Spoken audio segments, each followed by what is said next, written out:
Hello, আসসালামু আলাইকুম বন্ধুরা, কেমন আছেন? আশা করি ভালো আছেন।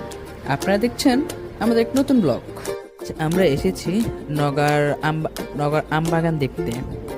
এখানে বিভিন্ন রকমের আম পাওয়া যায়, যেমন ল্যাংড়া, হাড়িভাঙ্গা, ফজলি, আম্রপালি এবং একটা নতুন ভেরিয়েন্ট এখানে রয়েছে, সেটা হলো ব্যানানা ম্যাঙ্গো। এটার বৈশিষ্ট্য আপনাদেরকে দেখাবো, দেখেন।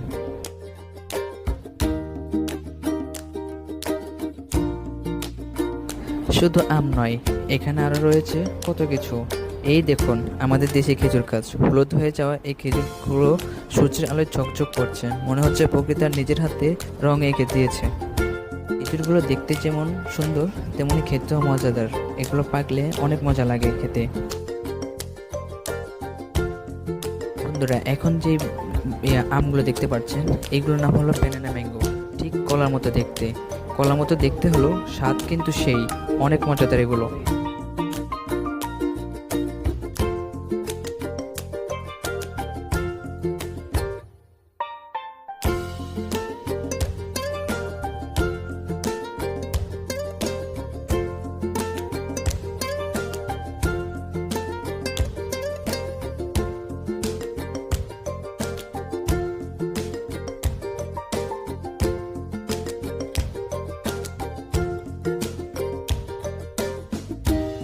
আর এই দৃশ্যটি দেখুন, এই বাসাগুলো কোনো সাধারণ পাখির বাসা নয়, এগুলো আমাদের অতি পরিচিত বাবুই পাখির বাসা।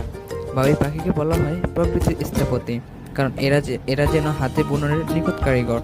জীবনের গল্পে যেন এই ছোট বাসাগুলোর ভিতরে লুকিয়ে আছে।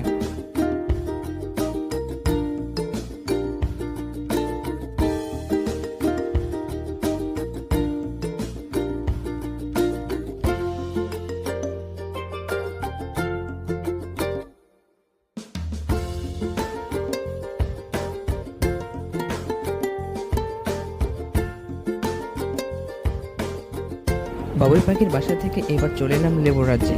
এই বাগানটি নগর অন্যতম সুন্দর লেবু বাগান। এখানে শুধু লেবুর সুগন্ধ আর তাজা লেবুর প্রাচুর্য। দেখুন কি সুন্দর সন্দেশ লেবু ধরে আছে গাছে গাছে।